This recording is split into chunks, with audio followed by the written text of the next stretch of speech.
El siglo de oro. El siglo de oro español fue un periodo de florecimiento del arte y la literatura en España, que coincidió con el auge político y posterior declive de la dinastía de los Austrias o Habsburgo españoles. El siglo de oro no supone de fecha precisa y generalmente se considera que duró más de un siglo. Su inicio no sería antes de 1492, con el fin de la Reconquista, los viajes de Cristóbal Colón al Nuevo Mundo y la publicación de la gramática castellana de Antonio de Nebrija. Políticamente terminó en 1659 con el Tratado de los Pirineos, ratificado entre Francia y España.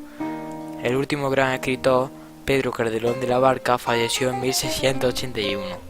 Su muerte es generalmente considerada como el fin del siglo de oro español, de las artes y las letras. El siglo de oro abarca el Renacimiento y el Barroco. Durante los siglos XV y XVI se vive en Europa un periodo caracterizado por el auge de las artes, la ciencia, etc. A este periodo se le conoce como el Renacimiento. En España, el Renacimiento se inició más tarde que en Europa, ya que hasta 1492 no terminó la Reconquista, lo que mantenía vivo el espíritu guerrero, característico de la Edad Media. Sin embargo, cuando comenzó el siglo XVI, la hegemonía española se imponía en Europa.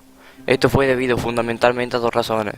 En primer lugar, debido a que con Carlos V se unieron el Imperio Español y el Austrohúngaro, aumentando así las posesiones españolas. En segundo lugar, debido al desarrollo económico ocasionado por el oro llegado de América.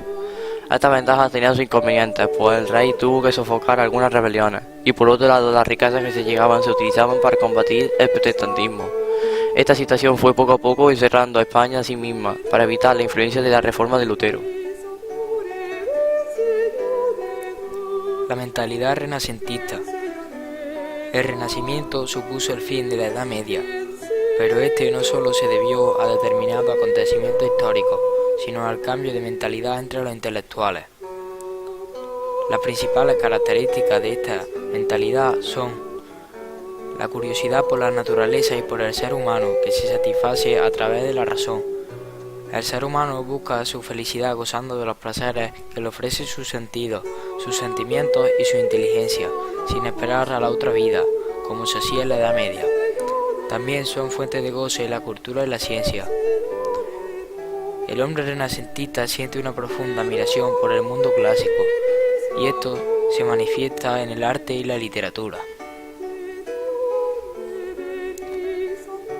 Esto hizo que la literatura religiosa y la profana se separaran, en contra de lo que ocurría en la Edad Media. De esta forma tenemos a grandes poetas del amor, como son Garcilaso de la Vega, y al mismo tiempo una importante representación de la poesía religiosa, con creadores como San Juan de la Cruz y Santa Teresa. La literatura del siglo XVI. El apogeo de la creación literaria se debió en gran parte a la invención de la imprenta, que contribuyó a que la difusión de los libros fuera mucho más rápida.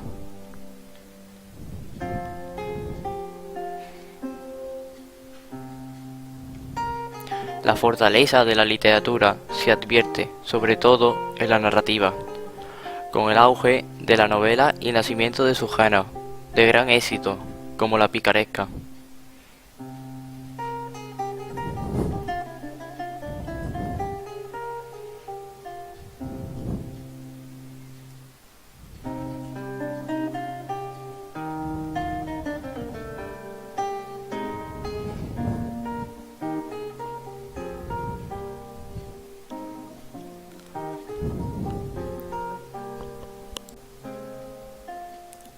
La lírica amorosa.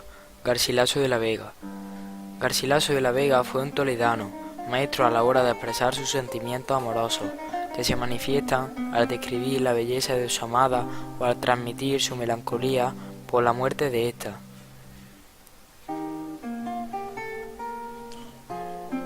Sus frecuentes estancias en Italia lo pusieron en contacto con la cultura renacentista, en el país donde ésta había nacido.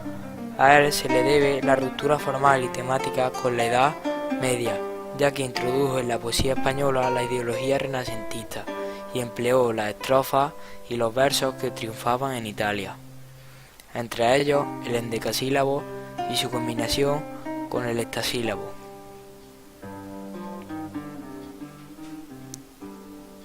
A él se le debe la perfecta adaptación al castellano del soneto, los tercetos encadenados, la estaba real, etc. La producción literaria de Garcilaso no es muy extensa y permaneció inédita hasta después de su muerte. Se limita a 3 églogas, 5 odas y 38 sonetos. La lírica religiosa. Junto a la lírica amorosa, tuvo también gran importancia la poesía religiosa, cuyos autores, sin apartarse de la mentalidad y del modo de escribir característicos de la época, dedicaron sus versos llenos de espiritualidad a Dios. Entre los representantes de esta poesía religiosa destacan Fray Luis de León, que aunque empezó su labor poética con algunos versos amorosos de escasa importancia, Fray Luis de León fue avanzando con rapidez hasta la temática que realmente le importaba, la religiosa. Entre sus composiciones destaca la lira. Entre sus obras en verso destaca Vida retirada, Noche serena y Oda a la Ascensión. También escribió obras en prosa de temas religiosos, como de los nombres de Cristo, San Juan de la Cruz. Los poemas más importantes de este monje abulense son de carácter místico. Sus 3 poemas más extensos van seguidas de anotaciones en prosa, donde el autor explica de forma clara y prolija el significado espiritual de cada uno de los versos.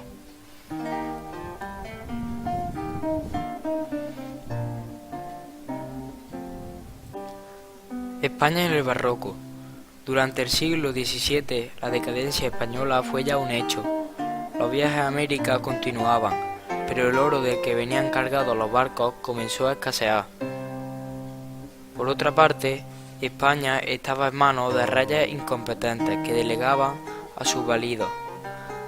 Además de la crisis económica y política, la población, ya mermada por las constantes guerras, sufrió también el azote de epidemias y pestes, que contribuyeron a la crisis demográfica. Toda esta situación trajo como consecuencia el pesimismo y el desengaño, características ambas del movimiento literario que surgió en este siglo y que llegó hasta principios del siglo XVIII, el barroco. El siglo terminó con la muerte sin heredero de Carlos II y la consiguiente guerra por la sucesión del trono.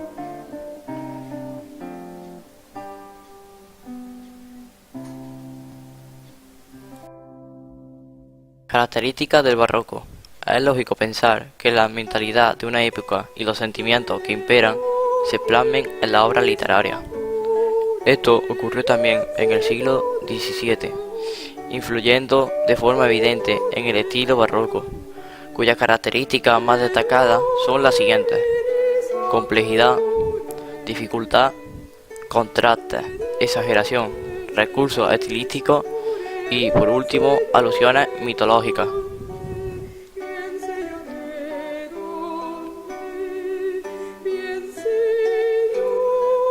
El arte barroco no es homogéneo, a pesar de tener una serie de características definitorias comunes. Los escritores del momento no tenían una forma única de enfrentarse a los problemas que los aquejaban. Por eso lo agrupamos en torno a 2 estilos literarios: culteranismo y conceptismo. Culteranismo. Este estilo rompe el equilibrio entre el contenido y la forma, dando preferencia a esta última. Por eso, para embellecer la forma, los culteranos utilizan todo tipo de recursos estilísticos que hacen difícil de comprender el mensaje poético. El representante más señalado es el poeta Luis de Góngora. Conceptismo. Da prioridad al contenido. El texto acumula una gran cantidad de conceptos.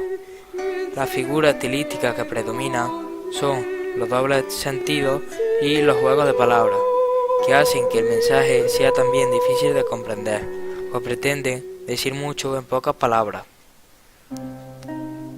Su mayor representante es Francisco de Quevedo.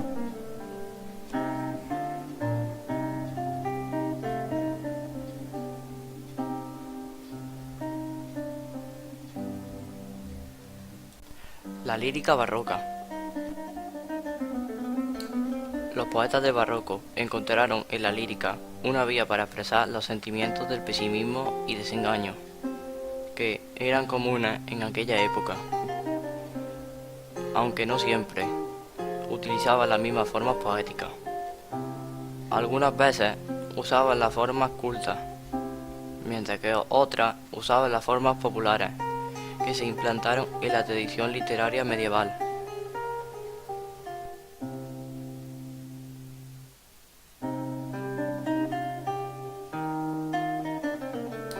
Los tres poetas más importantes de este periodo literario son Luis de Góngora, Francisco de Quevedo y Lope de Vega, que además fue un gran dramaturgo.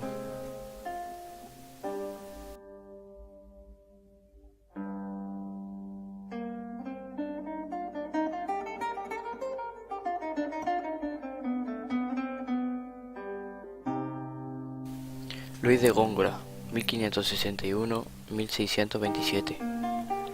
Poeta cordobés, fue el más grande representante del culteranismo, aunque también nos dejó algunas poesías populares. En la fábula del Polifemo y Galatea y en las soledades creó un mundo metafórico que sustituye el mundo real. La figura y los artificios literarios se acumulan de tal manera que, en algunas partes, el mensaje poético resulta difícilmente comprensible. Además, Góngora escribió magníficos sonetos sobre temas muy distintos: la brevedad de la vida, el carpe diem, los peligros del amor. En cuanto a sus poemas populares, hay que destacar las letrillas y los romances. En la fábula de Píramo y Tisbe, de tipo burlesco, utiliza el lenguaje lleno de recursos retóricos. Francisco de Quevedo, 1580-1645. Este representante del conceptismo escribió una poesía cuya dificultad residía en la gran acumulación de contrastes, antítesis, paradojas.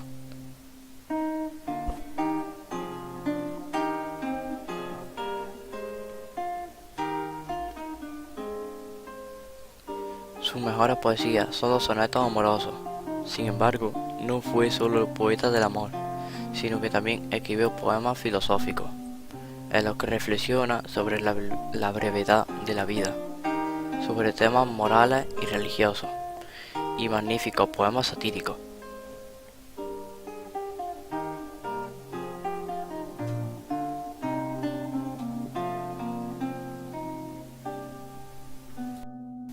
Lope de Vega, 1580-1645.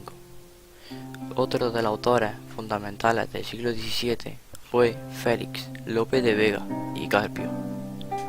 Fundamentalmente se dedicó al teatro, pero también destacó como poeta. Cultivó el género lírico en sus dos estilos, que fueron el culto y el popular. Tres obras recogen casi toda su poesía: Rimas, recopilación de gran parte de sus sonetos de temas religiosos, históricos y amorosos; Rimas sacras, sonetos y romances de tipo religioso; y, por último, las rimas humanas y divinas, sonetos de madurez y composiciones burlescas y humorísticas. Además, escribió églogas, romances y poemas épicos.